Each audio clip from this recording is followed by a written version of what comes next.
How's it going, guys? It's Mr. Lone Wolf, and today I'm going to test drive this beast, the Azov 64131.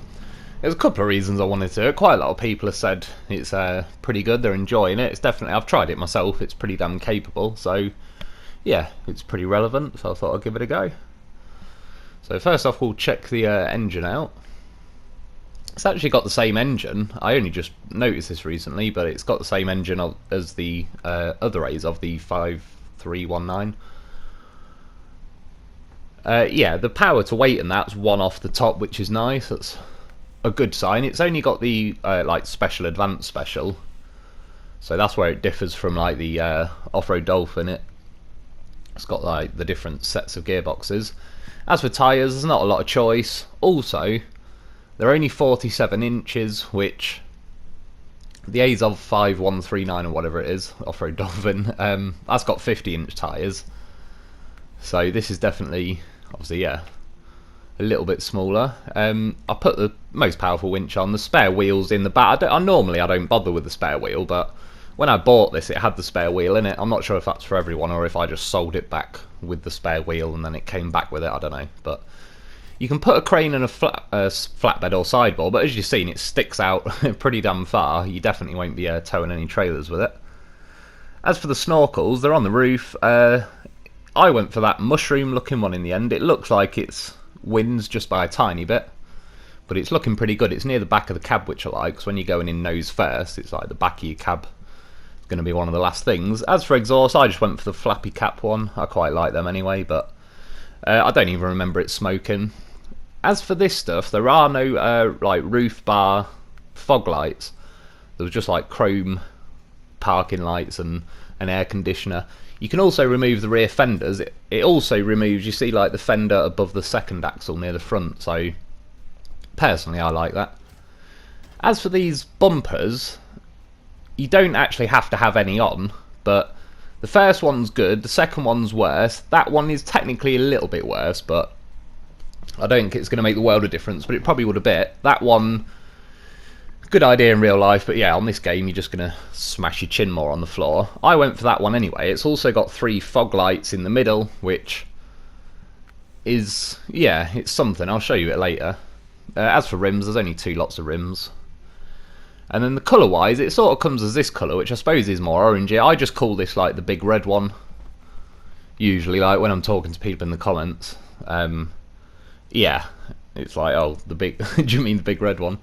Colours, like, the blue one was nice. That I'm not really keen on. It's not horrible though. That I picked in the end, like, now it's definitely big red one. Wrong shade of green, that. Nice convenient glitch there, but that was like, if it was that green, I'd consider it. So, take a look outside. Right, she's not small. Its head reminds me, you know, what's the film? Is it The Fifth Element, where it had that blue alien thing with like blue dreadlocks and it sang? Reminds me of that. It's got a big long old head sticking out the back. Inside, view's pretty good, pretty modern, not too bad. I can't really see the mirror, it's like just too far away and not big enough really. There's no view out the back, so obviously like the spare wheels behind there and all sorts. It's a big long Fifth Element head. You can't really see a lot out of the mirrors, to be honest. They're pretty small mirrors. I can just see the edges of the wheels though, and that's good enough, because I think looking behind, really, that's the most I'll be looking for. Horn, yeah, it's not bad. It's got a bit of oomph, but yeah, wrong tone. Needs to be more meaty on a truck this size.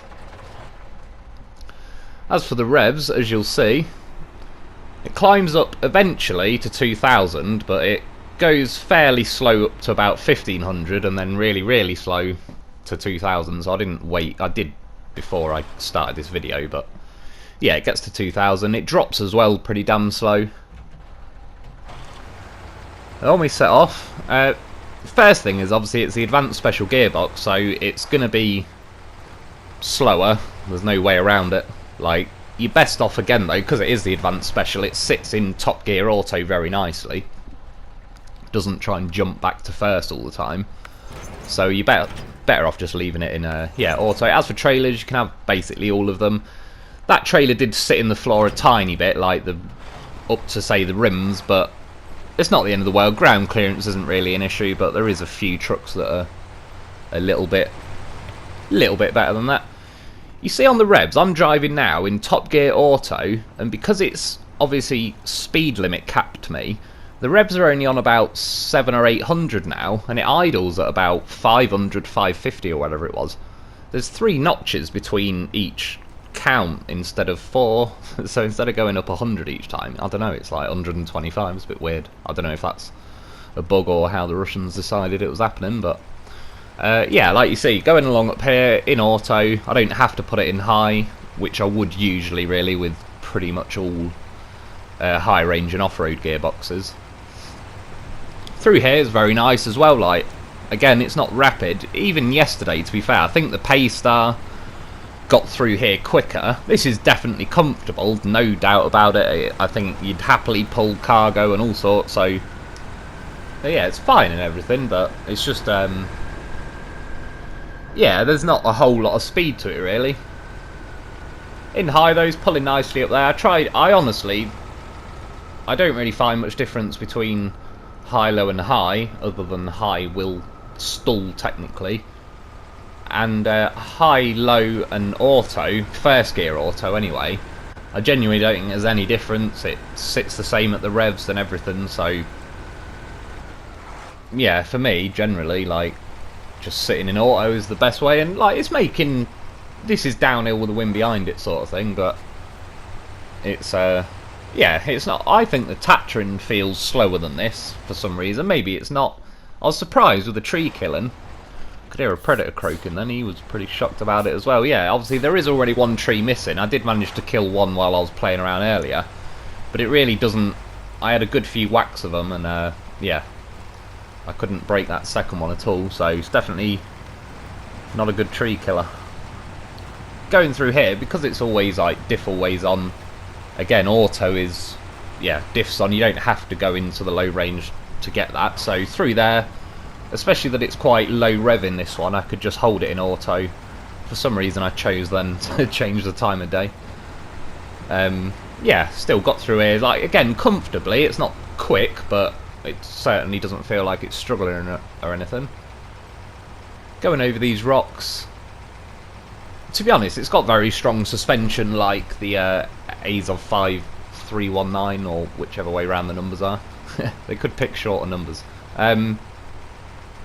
Yeah, because this goes slower though, because of the advanced special gearbox, it's like it's never going fast enough to smash the suspension really, or just rarely on rocks. Like if you whack a bump, like a barrier, sorry, it can be a little bit trollish. As I was going along here, again, put it in auto, and bearing in mind this idles at about 550, look at the revs, they're just, because it's capped the speed limit, and obviously that doesn't matter at the minute, because I'm rolling along and I'm fine. Through here, again, I kept it pinned in auto. I do try low in that in a minute, but I just, because it got in here and carried on moving, I just kept it pinned for a bit to see how it does. Started to slow down a bit now, so see, I checked the revs, like this is kind of important. I'm in auto, and you've seen then, once the mud slowed me down, so the speed limit cap wasn't reached, the revs were climbing. They would have gone up to 2000 had I been slowed down for long enough. But then now, I try it in high, sorry, high-low, back to auto. I honestly can't feel any difference, but I'll show you something with like high-low and all that. They, like, auto's got a speed limit cap, but not a rev cap, but because the 3 low-range options are like variants of each other, they have got rev limit caps, and it's like, you should see it now, so that's high, but because the wheels are spinning at the minute, high didn't need to go to 2000, but then I put it in low, and look at it, it drops to about 550, 600, say 625, because like I said, there's like 3 notches instead of 4, so it's only like 75 revs higher than idle. In medium auto, it's capped, and again, I'm, because I'm not moving at the minute, it could theoretically climb like you've seen going through Black River, and then in high-low it goes up to, you know, I don't know, 800 or 900 or whatever, but yeah, it's really like, considering it can go up to 2000, I think that should definitely be expanded more, because it just feels like it's neutering the truck a bit too much. And I don't necessarily blame this, because it's got the same engine as the other Azov, but I actually I'm not a fan of the advanced special gearbox. I think it is a bit too slow. Got over there again, I'm in auto as well, which is nice, because that means I've got instant access to reverse and stuff. Because this has got a nice bit of weight to it, it does climb up them rocks pretty nice. You've seen the head shake around there. There's definitely more weight in the chassis, which I'll show you in a little bit. That's where the suspension can be a troll. Like, I'm not sure if they've dialed up how much damage you get recently, but I did a lot of container runs yesterday and today to pay for the Paystar and then this, and I noticed my Taiga was taking more damage, and I noticed a few other things as well, so they might have dialed maybe like a stealth update sort of thing, just turned up the amount of damage a little bit. But I did notice it as a little bit of a theme tonight. You can catch a tyre and just take a massive chunk of damage for no real reason. Like, it wouldn't look like it'd do that. Got up there though, just fine. Even missed that rock on the way down. So ground clearance wise, it's not amazing, like the front wheel to nose angle, but it sits high. Like, she's a big old beast. So yeah, ground clearance for most things, it's pretty good. I give it another attempt because, yeah, why not? Gotta know these things. See, again, it just smashed that. It blew a wheel on the wall, and it just took 3/4 of the suspension with it. A couple of things I did find interesting here, though, which is funny. It's funny how much I learned from just random stuff in this game. But yeah, even getting over there, that now just nailed the rest of my suspension, fuel tank. But when I went through these trees, and I appreciate it is damaged, but the engine and gearbox isn't, I can't push through these trees. I was trying. I don't think collapsed suspension is making any difference. Plus, I've gone through here with collapsed suspension with the Azov, the Dolphin, multiple times. I had to winch, by the way. I pulled myself on that tree and rammed myself a bit of the way through. But what I did find interesting when I came back was, as you go to tip over, look at the weight distribution. You would definitely think it's going nose down now, but the rear, for some reason, like the rear two axles and that bit, weighs a hell of a lot, and it's gently sitting down on its wheels now, but there's no grip. So there's when I winch back a bit. It's so heavy at the back it tipped backwards. So what I did was shimmy along the wall, because I didn't trust, just in case that tree like had a branch that was like messing around and alterating it. So I put a winch obviously on that tree, trying to just pull myself. Even there I fall backwards, and then when I pull myself forwards a bit more, you would definitely assume it's gonna like the nose will touch down. That's its balancing point. So it's not far off 50-50 weight distribution as in front to back, because the cab is at the front, there's no cab at the back. But definitely in terms of the chassis, like, there is a hell of a lot more concentrated weight at the back. And like I say, the chassis, the cab does have some weight to it, but it's not a whole lot. See, it's so rear heavy, I was able to put the winch to the rear then, and that tree, and I knew it blew a tyre again, but I knew that tyre would push against the wall, sort of leaving me round. And again, this is balancing, this is not stuck on the wall, this is just, yeah, that's its midpoint, which I just thought was pretty surprising. I would have thought like the wall would have to be pushed up against them, that second axle or something. Turning circle definitely isn't good. I looked, to be honest, it's nice now, because then I just looked on my Azov video, and the Azov Dolphin managed to touch that like coil of wire, but I reckon I turned overall like a tiny bit sooner in this yard. So yeah, it's about the same as the Azov. Not great. I had to do a 3-point turn. Not the worst in game. The twin steers, I believe, has still got the record for that. That was a 5-point turn for the twin steer. Going across here again feels pretty comfortable. A lot of trucks are already choking by now. I left it in auto, but then I just let off then because it was in 5th gear auto and I just wanted it to jump back to 1st. Yeah, there's that root thing it's got to get over. Which again, I'm hitting it at a bit of a better angle than I probably did with a few of the videos where it first appeared. But yeah, got over no problem. Again, that turning. Oh yes, what a professional. And now I'm sacked. Yeah, next up is the water. And I went in high, but then just because I have with pretty much all the others, but I was like, nah, there's no point with the advanced special. And even in water, it pulled up through the gears. I'm now in 5th gear, and yeah, it's pulling nicely. Like, again, I'll be happy with this. Going through the water. Steering, like, because it's slower than the off-road Dolphin, I'd say the steering, it's easier to keep on top of it, even though it feels as slow. I'm not sure. I can't quite tell if it's a tiny bit more shallow, but it probably isn't. Through there again, auto. That was deep snow. That little bit that dips down, like pretty deep snow as well. It slows a lot of stuff down. Yeah, like this is where I like to bang it in high range though, and make a bit of time up. I have to say now it's pretty comfortable because it is like a twisty little track, but further on and stuff, I could definitely drop the hammer a bit and just make up a bit of time, I suppose. So I'll stick it in low while I'm check the interior view out.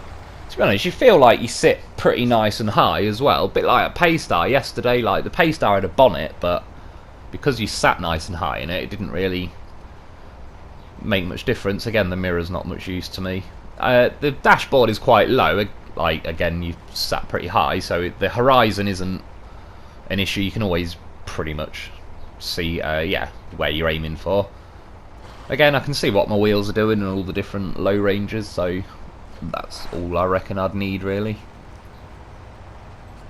I suppose a bit more view of the trailer would be nice, but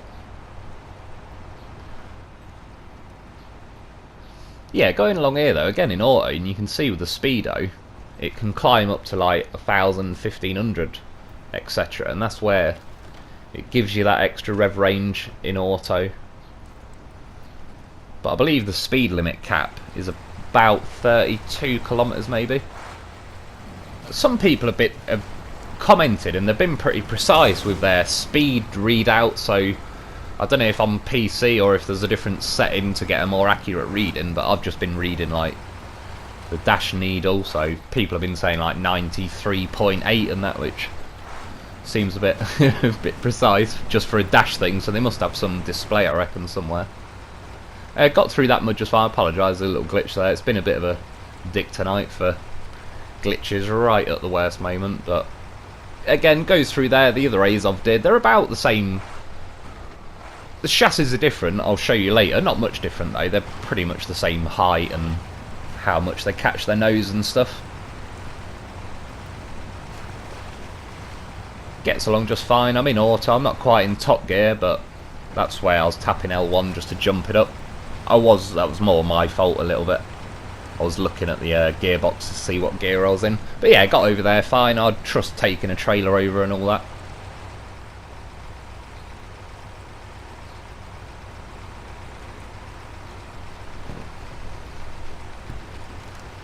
But then yeah, if you remember, like the off-road Dolphin was pretty damn good and quick in snow. And this is fine in snow. I'd happily use it on a snow map. But if I'm honest, I would take the 5319 or whatever it is, the off-road Dolphin, just because if I want to go this slow, I can either put the off-road Dolphin in low, or I can put an off-road gearbox in it and put it in high, or high-low, blah blah blah. Like, I've got plenty of options to go this slow and steady in the off-road Dolphin, but I've got no options in this to go quick. Makes that turn, like, the steering is still deep enough that once it goes, it's like, it's not bad. I didn't have to do like a 3-point turn to get, you know, round like in between them posts of the pipe. Through there, I stuck it in high-low. To be honest, if it was just me, I'd have left it in auto, but I just, that's sort of what I'd do in the test, I suppose. So now we're on our way to the mud. Again, I kept it in auto a bit long. I am going along the edge a bit here. Normally I'd probably turn in like a truck length sooner, but it doesn't matter. There's plenty of the good stuff to catch me out.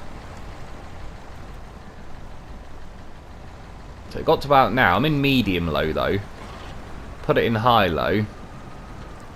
I think, by the way, I think the fact that I touched that stick at the same time, like, I don't think high-low was that bad, but I do think high-low is a bit fast for this mud. Low-low in this is just, it's so barely above tick over that there's nothing barely going to the wheels. There's about enough to turn themselves, but there's any weight or anything against them, they give up. So, and I suppose that's one of my issues with like the advanced special gearbox is low is basically useless. High-low is the same as auto, so you've just got the basic low. High range is too slow. Yeah, I don't know, it's just not... I think it does need either one more gear add-in to the auto. I think the high range should be upped a bit, and it varies from truck to truck, but I think in general the 3 low range options, like rev caps, need to be upped a bit more. Or the speed caps, if that's the way it's working, but I don't believe it is, because see, its head is like, it's not massively heavy in the head, it's more chassis, but that is a pretty big head to have hanging over. Like once you start tilting, yeah, that's a lot of head. Going up here though, you'll notice because of that rear chassis weight, it does stick its nose up quite a lot when you go over hills, which can be good, can be bad. I'll show you like a little something later where it could be bad, but I don't know. Yeah, it's situational.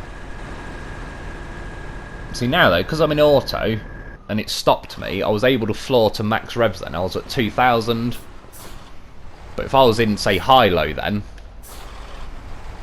yeah, it would have just capped me at like 800, or maybe gone a bit higher. Like it might go up to about 1000 if you're not moving, but it certainly won't go all the way to the top end, which I appreciate. It's not a real engine in this truck, it's just coding and blah blah blah, but they kind of do feel like as the revs wind up you get more oomph out of them. So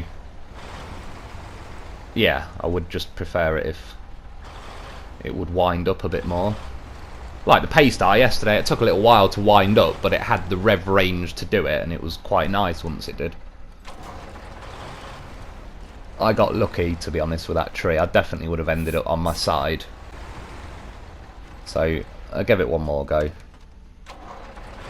And because I got fairly nice bounce, but yeah, the chassis had enough weight to keep me going, so I got back to my wheels. Like, this was quite convenient. Like that basically shows you, like, the rear is very heavy. I know it tilted eventually, but if the cab had some meaty weight to it, it would have flung its head over to the side instantly and just cocked the rear wheels, but instead it basically cocked like the front and the cab, which was surprising.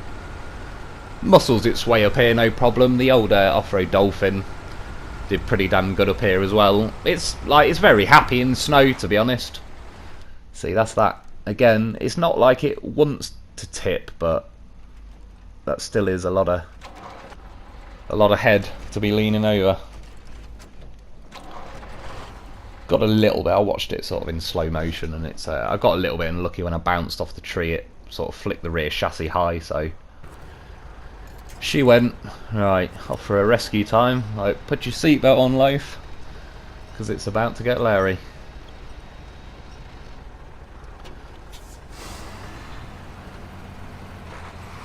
Oh yes, Loaf's a professional. He knows what he's doing. Oh my god, what a horse of a vehicle. Get yourself a Loaf. I mean, hung on for dear life, it ain't going anywhere. Goddamn trees. But you see these trees here, and I appreciate my suspension isn't broke, but I do have a Loaf to ram through the trees as well. And I drove through absolutely no problem. Again, I apologise, it glitched right at the... It glitches like once every 10 minutes, and tonight it's managed to pick the exact 1 second that I really would have liked. Yeah, drives up here, no problem. There's the Azov, so I won't leave too much of this in. I was just, to be honest, I left a little bit in because they're actually like very similar trucks. This is the one that gets the unlucky. Look, as I drop down, absolutely wipes 128 on the suspension. Like, I'm certain they've dialed the sensitivity limit of the damage up. The reason I brought the Tiger, I was trying something if I could scoop the loaf into the Azov, and yeah, I'll keep working on it, but little loaf, that's two trucks, it's just ragging through deep snow. This still annoyed. Do you remember on MudRunner that you could have like pull mode and drive mode or whatever it was? I have no problem pulling this before I need to use the Azov as a wedge, but because the thing keeps driving forward with its wheels aimed at me, it's nicking the advantage I'm dragging it over. It's like walking itself towards me, so it was staying on its side, which isn't particularly like this fault or whatever. It's just like if I could put it in winch mode, like stop driving. So you see there, when I first reversed, it almost rolled, and then I just floored it and went for it. This is one of those trucks where once you're committed, just floor it and get to the next safe point. If you go in and bottle it halfway and let off the throttle, if anything, its head's going to try and slightly carry it over. I mean, look at that. That's how much weight's in the back. Like, that's a lot of head to be floating in the air.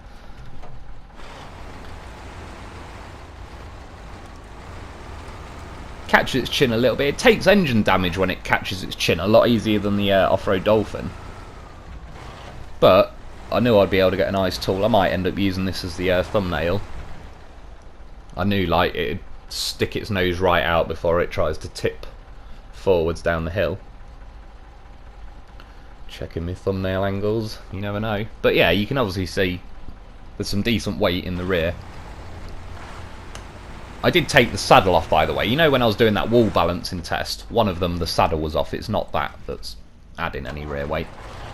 See, again, it's like, it's not, there is a bit more, it's a bit more chassis heavy than, like, so the Paystar was just nothing there, and it was anyone's guess. See, that's not bad. It got itself back from there, which I like. That's good enough. Like, you can't expect miracles, but if it can manage stuff like that, then. But you see, though, I kept it pinned. If I'd let off, I bet I would have tipped. Like I say, once you're committed, just go for it and get to your next safe point, basically.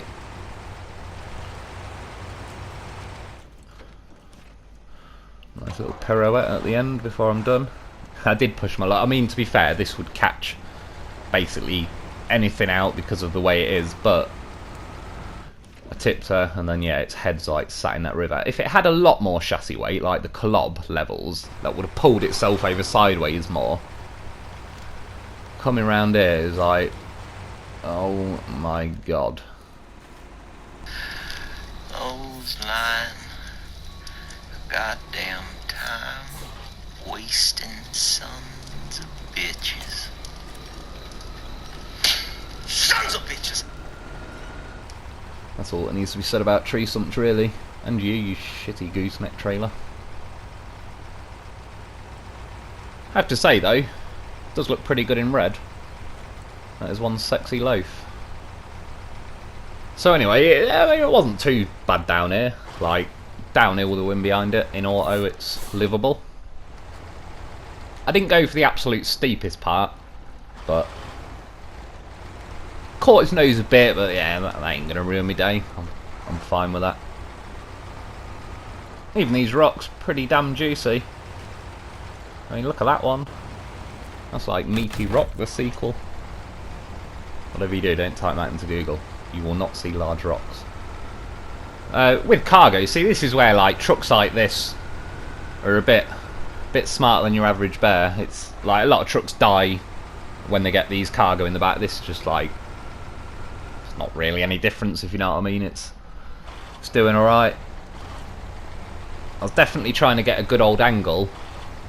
Not necessarily like the weight of this truck's chassis and everything. I don't think the trailer would have tipped me over. It's just more that the steering's so shallow in comparison to like some of the smaller trucks that I would have barely been going up the hill if I just didn't do a little reverse. I gave it a little chance there. I let off just to see what the trailer would do, but like I say, it's... if you were fully sideways, yeah, the trailer could go and take you with it, but turning to get up there, it was all good. See though, even now, where there's a lot of weight at the rear, but the nose is a bit light, and obviously now one of my steering axles is either up in the air or there's not a lot of weight on it to bite down. So there's a little 3-point turn. Again, it ain't gonna kill my day or anything, it's just, yeah, it's not as tight a turning as some trucks. See, the Paystar, I had to turn into it yesterday. There, again, I was like, go on, see what you can do.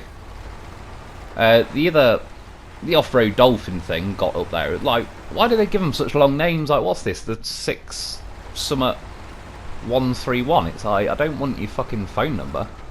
Just call it John. The Azov John.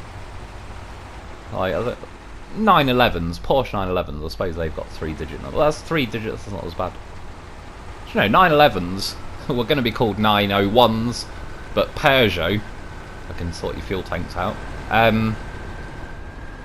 They had a copyright patent, like dibs, on 3-digit car names with a 0 in the middle, so they had to call it a 911. As for this hill, I tried it multiple times. There you could see, because the nose sits quite light, the front 2 wheels were spinning, but I can definitely guarantee this is like, essentially, it runs out of power, but it'd be nice to see what had happened with the revs. However, I don't think... by the way, that whistling noise, don't ignore it.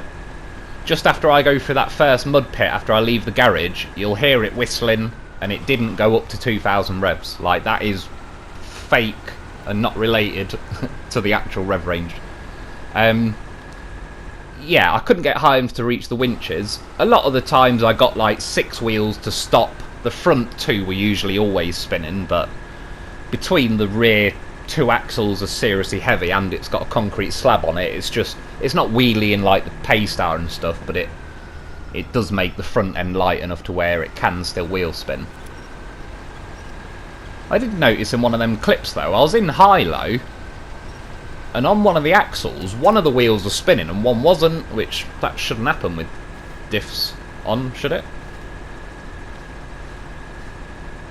Might even be... no, it's not now. It was the, like, 3rd axle, so 1 from the rear. I used the loaf to winch up. I then tried to shoot a winch out, and I got one of the trees, so... I probably did roll back the first time. I tried it a couple of times, I was just... yeah. That was definitely... I was lucky I got that winch in time, but she was definitely going to go then. I was pretty far over by then, but yeah, it was definitely a bit close. This, I suppose, like I say, this is just my little 2 minutes of fun before I recover to Zimnogorsk.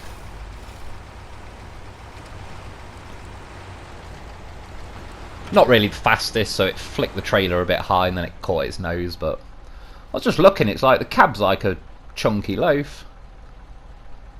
Like, it's definitely a beast. Like, the Azov's not that bad either. I'd probably get the one on the left.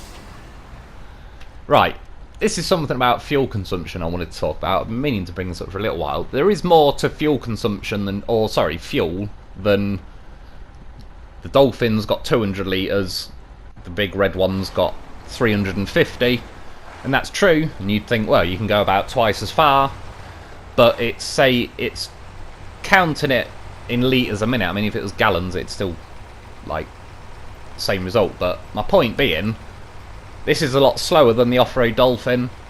So yes, it's got a bigger fuel tank. Yes, you will go for longer, but it doesn't necessarily mean you're going to get any further. And that's the only important distinction. I'm not trying to say, oh, the Azov Dolphin's going to get further than this. I'm just saying it's not going to be as, like, double the distance as you think. So, yeah, even though this has got 350 litres, it's going, I believe, about 32 kilometres an hour now. The Azov goes, I would say, at least twice that, in auto. What I did find out though, once you're in auto in this and you're up to 5th gear, the fuel usage was pretty decent. It was like 4 point something. Bear in mind they've got the same engine, so this is now down to, I suppose, like advanced special versus high range. And once you actually go up to gears to like the 5th gear, yeah, this one sits quite low. It was like 4 point something to 5. Like, again, it shrinks the screen, so I wish they'd make some of the writing bigger on here. It's like all-wheel drive. It's like, look at the size of it. Could fit that on a clitoris, and they're hard as fuck to see. So why would you say, yeah, make it clitoris sized? That's just stupid. Yeah, like, I'm not nailing a lot of fuel, but I'm not going very fast, so it kind of cancels the advantage out a little bit. And as you can see now, what am I on about? 341. So basically, by the time I get to here, I've used 10 litres, and it actually counts to 11 just after I stop. But call it 10, whatever. Like, I'm not trying to. I'm not arsed. It doesn't. But this was me learning it myself as well. This is the Azov. I'm going to fast forward it, but you get the general idea. The reason I'm in high, in auto, just because I'm doing it along this runway, it uses more fuel getting up to 8th, and then I'm almost stopping at the end of the runway. I also go a lot of places in high, and high is still faster than the other Azov. And when I get back here, I've used, I believe it was 11 litres. So I used 1 extra litre, but I did the same amount of distance, and I did it, say, twice as fast, or probably not quite twice as fast because I was in high range, but if I didn't have to do a U-turn at the bottom of the runway, I would have been better off probably just letting it go in auto up to 8th and then sitting in, like, its speed limit so it'll cap the revs. As I dived off there, if I didn't floor it and, like, catch it, I think I would have gone. However, the engine did start nice and quickly, so that's a bonus. Some trucks take a few seconds to start, and it's like, you ain't got time to do any of that. This did have time, so yeah, that's a good thing. I like it. As you can see with the snorkel, it sits pretty damn tall. I was trying to edge my way in. Funny enough, I think I use it. This might be one of the only times I've ever found a use for low. Was tiptoeing in to see the limit. I do use it in the end, yeah. Like, anything else, I just don't. It's not got enough juice to it, but yeah, I mean, I thought it'd start moaning by now. I was like, oh, a little more, 1 damage, like, fair enough. See now, though, how I have to press L1 and go back to auto. Like, if I cocked something up there and slid into a deeper bit and I was taking, like, 30 engine damage a time, I could have took 2 or 3 hits in the time it takes to go, oh yeah, shit, and put it back in auto or, like, reverse. So again, that's just why I like to be in auto if I can, because it's instant access to a reverse gear. So we'll go for the drowning test. I know I haven't repaired it. It took 2 damage, and it isn't going to make any difference. Like, the last bit of damage you take is usually like there's not enough left to take a full hit anyway. So it's starting to count up. I felt like once the engine's getting damaged, the damage looks like it's flying off it. Oh, I don't know, it's not too bad. However, regardless, it did very well, because I got so far out, I'm actually going back up, like, to a shallower bit. Not enough to near the island. It would go deeper again and then shallower, but still, a lot doesn't make it this far. Like, that's a pretty decent way before it died. I just wanted to show you something quickly, because like I said, the front bumper's got fog light. You see, like, the light rays coming off. There's 2 on the outside and 2 on the inside. And even though there's 3 fog lights, it just gives you 2 extra beams of light. So I was curious, because that bumper is a worse bumper, but it's got 4, so I just wanted to see. And I don't know how well it shows up on YouTube. I've noticed some of the colours look a bit different on my TV to YouTube, but it still had 2 extra beams. See how much the Azov with the roof bar fog lights lit up that whole area. Now look how much dimmer that is, just because it hasn't got the... I'll splice them together, that's the difference. This has also got fog lights on its bumper, so it's basically got headlights, bumper lights, and a roof bar. So when you turn this on, it's like a collapsed sun, and it's like, yep, it's daylight in front of me. I do most of my footage on this in daytime, but playing in my own time, if I'm in the Azov, for example, it's so bright that I don't mind nighttime. You can see the difference in wheel height. Like the Dolphin's got 50 inches, the other one, big red one, I don't know, the sperm whale with a head like that. Yeah, that's got 47s. Ground clearance feels about the same. I do think the big red one takes not much, it's only like 1 or 2 or 5 or whatever, but it takes a bit of engine damage when you nosedive it. I never really noticed that as much with the Dolphin. However, like I say, I've just got a sneaking suspicion they might have dialed up the damage sensitivity or something. Something felt a bit off. So, in conclusion to the whole thing, I think it's clearly a very capable, good truck. It's up there as one of the better in the game. For me personally, and it's not technically the truck, it's the gearbox. Like, I would love to try this with either an off-road or a high-range gearbox, because they're the same engine. They have got different weight characteristics. The Azov Dolphin's got a smaller head, so it doesn't pull it over as easy and blah blah blah. But yeah, my question is, what does this do that the off-road Dolphin can't do? Because, as I said, I can just put an off-road gearbox in the Dolphin, and between the off-road and high range, I could have low, medium low, high low, auto in an off-road and high range in an off-road, and then low range in a high range, auto in high range, and high in high range. So between all them gear choices, you could choose your perfect speed in the Azov Dolphin. You don't have to go flat out like I like to. You could go as slow as this if you want. You just put an off-road in, put it in high or whatever. So I have options with the Dolphin that I don't with this, and like I said, it's got slightly smaller wheels. It's not bad, but it's also £11,000 more than the off-road Dolphin, and it's like, what do I get for £11,000? I've got smaller wheels, I've got no roof bar, fog lights. Yeah, it tips over a bit easier. They're about the same up that last quarry hill, but like I say, it's to be fair, the Dolphin is cheap. Like, they should swap the Derry price, and that's how good the Dolphin is, and the Derry's just, they should swap the Derry with like the price of the Dom 71. So yeah, it's extremely good, but there's another truck that's extremely similar that has more options, that goes faster, etc, etc. Doesn't this? The nail in the coffin was when it didn't get up that last quarry hill, because it got to the same place the Azov Dolphin did, and it's like, well, what do you do then? What am I getting for all this speed? Like the cost. And yeah, for 11 grand more, I just can't see it. And basically, like I say, it's an extremely good truck, but as I said with the off-road Dolphin, it's like off-road Dolphin the sequel. This is off-road Dolphin 1. It's very good. Set a good benchmark. Made them want to make a sequel, but like Terminator 2, it's just better than the original. Aliens, it's better than the original. Story's already set, now you just have more fun and get to the action. So that's my review. I hope you've enjoyed, I hope that helps. Thanks for watching, and I'll be back soon.